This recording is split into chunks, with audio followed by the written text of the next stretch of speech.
Yeah. Joe! What? Welcome to a Starter and a Chaser podcast with your hosts, Joe Clarke and Jon Passow. Welcome to a Starter and Chaser podcast where weekly we review one beer and one whiskey just for you guys.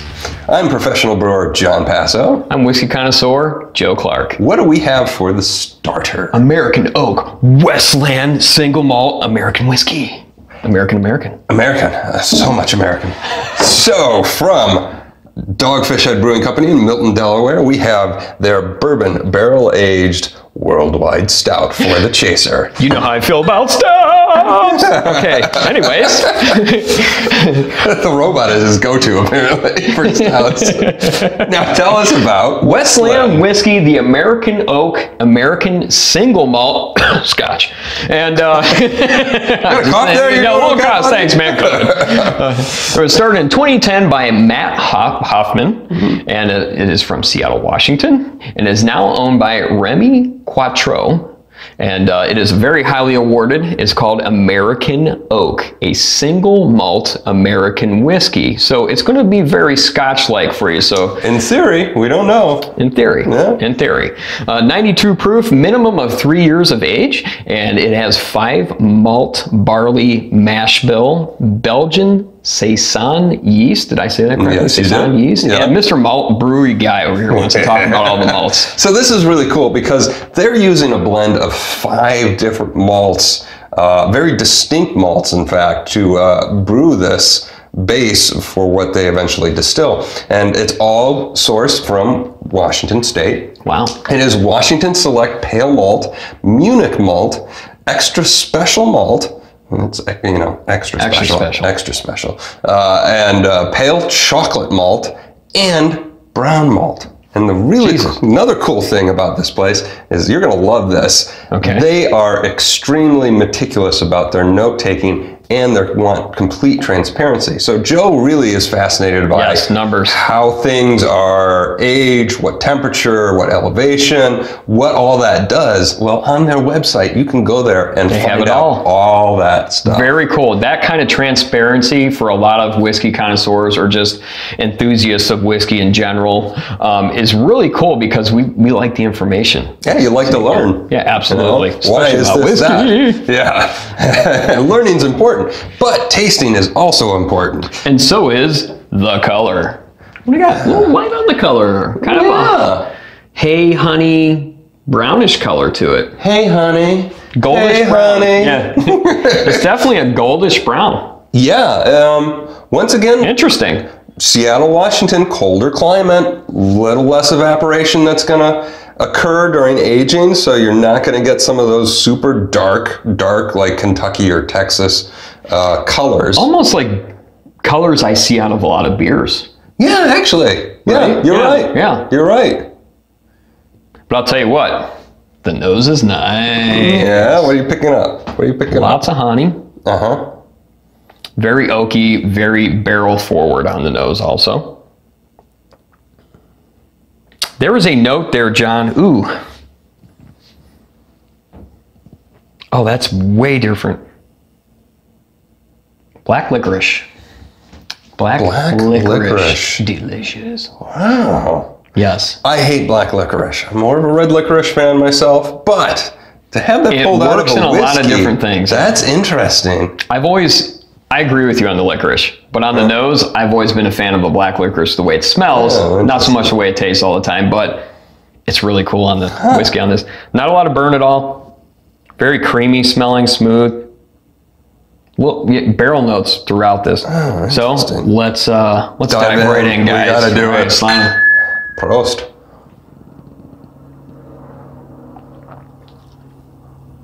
Oh yeah.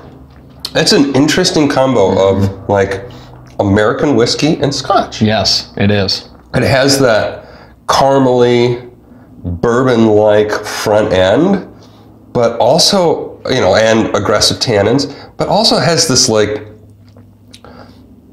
lightness, little hint of honey, tropical fruit.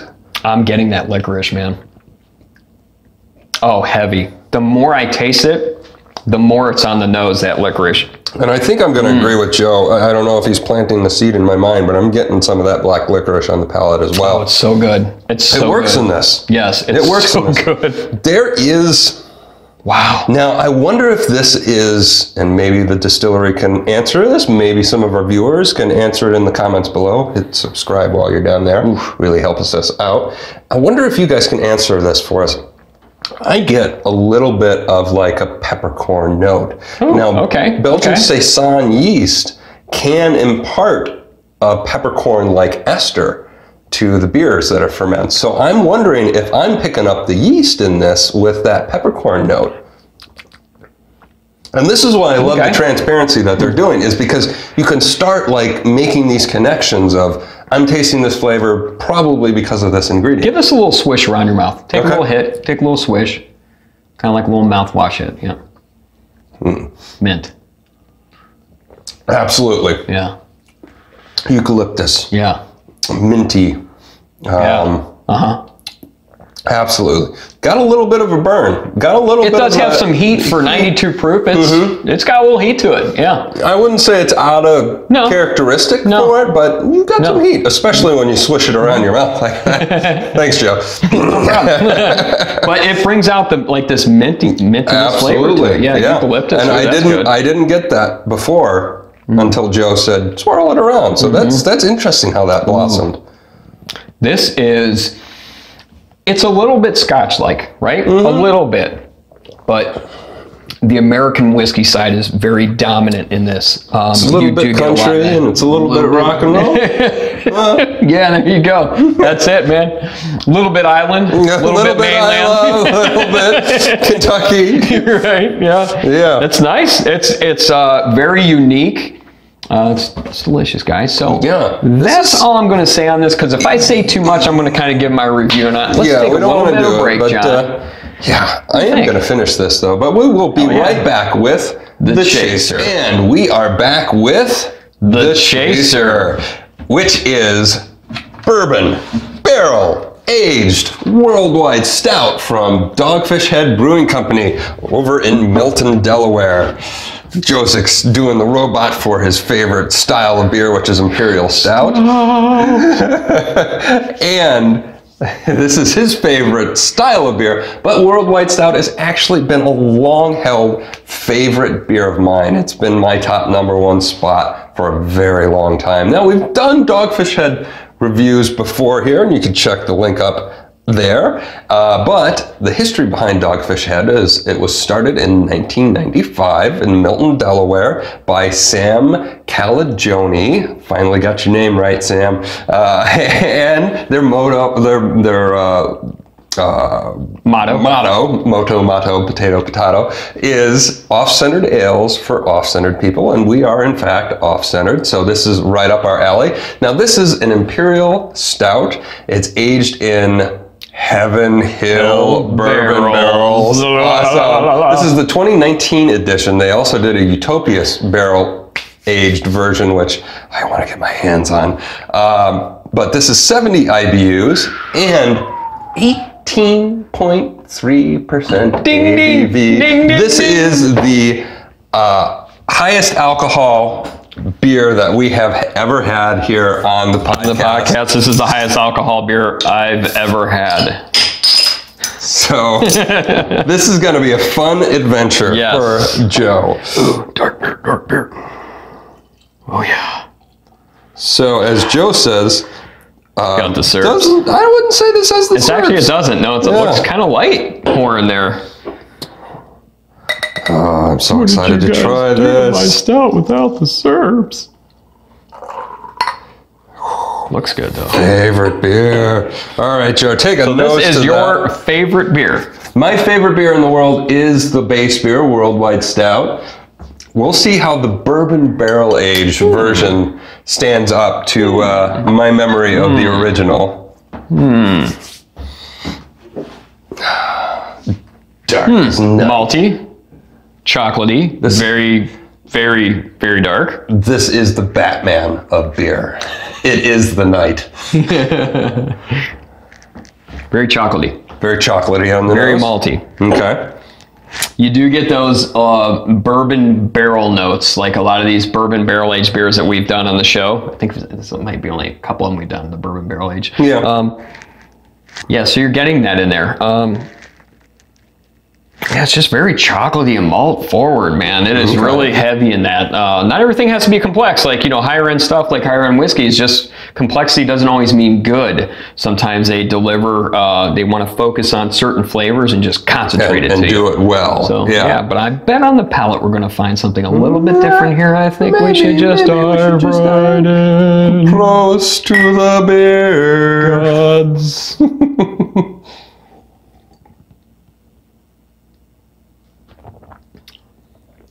Oh, yeah. Oh. Show's done. Good night. Drinking. Yeah, this is definitely, these bourbon barrel aged beers, stouts, whatever have you, they're always, they just have that, like, when you're a whiskey lover, they just have that note that you're like, I love this beer because I love whiskey. I get the whiskey up front. It definitely comes through. It's not hot like whiskey, but you get that bourbon richness that comes through. And then it pairs well, perfectly actually, with the malt sweetness. Now the malt sweetness has got some roast in there, and it's also got a little bit of the hop bitterness to support that, because it's 18%, man. That's high, and you're gonna have a thick, syrupy beer because of that. So you need those whiskey notes, those hop notes, those roast notes to really balance it so it doesn't become cloyingly sweet. And that is what you have right here. Oh my God. So I was shaking my head and like disagreeing. He's like 18.3% ABV. And shockingly, I was expecting, because some of the beers we've had, even stouts that have been like higher in alcohol, 11, 12, 13, something like that, whatever. I was like, oh yeah, the alcohol is there. You really taste it. This one, you don't. This goes down as easy to me as this John, is like an 8-9%. Yeah, that's what I was going to say. 8-9%. You know what I mean? And this is actually, I was expecting to be hit over the head with this, man. This is not as thick as I remember Worldwide Stout being. And I bet you that's because of the Heaven Hill barrels. In their description, they said that the alcohol content they got these things dripping wet. So I think some of that whiskey cut the body. Sure, I would agree with that. Yeah. And I think the alcoholic content maybe has a little bit to play with that, if I'm not wrong.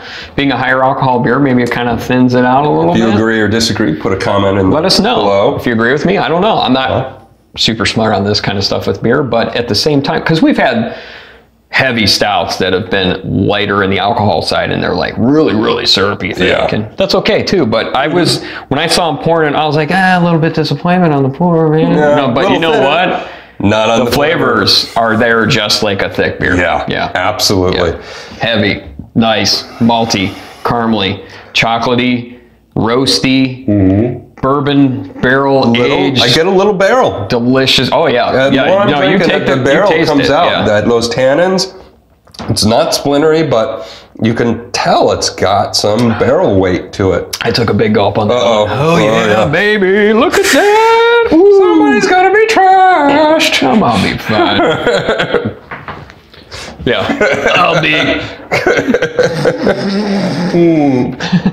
So while Joe sleeps that one off, let's swing back to American Oak by Westland. Our final thoughts here, and by the way, you can listen to us on all of the podcasting networks. We have a fantastic Patreon account if you want to help support the show. We've got a lot of exclusive contents there. Stop drinking! We're reviewing.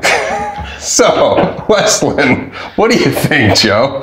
It is a black licorice delicious drink. I love it, man. I think it's really good. It's, when I did scotch, it's not really scotch. No. It has that little bit of kind of quality and mouthfeel to it, but it is a nice marriage between American whiskey and Scotch-like, I'm going to say, thing, but it has flavors in this that is unique to Westland whiskey, and it's not Kentucky bourbon-like, it's not Scotch-like, it's not Irish-like, it is Westland whiskey. It's their own thing. That is very unique and delicious. You know, I hate to mirror Joe, but I'm going to mirror Joe. You know, very unique product. And, you know, a lot of people are like, oh, unique, that means terrible. No.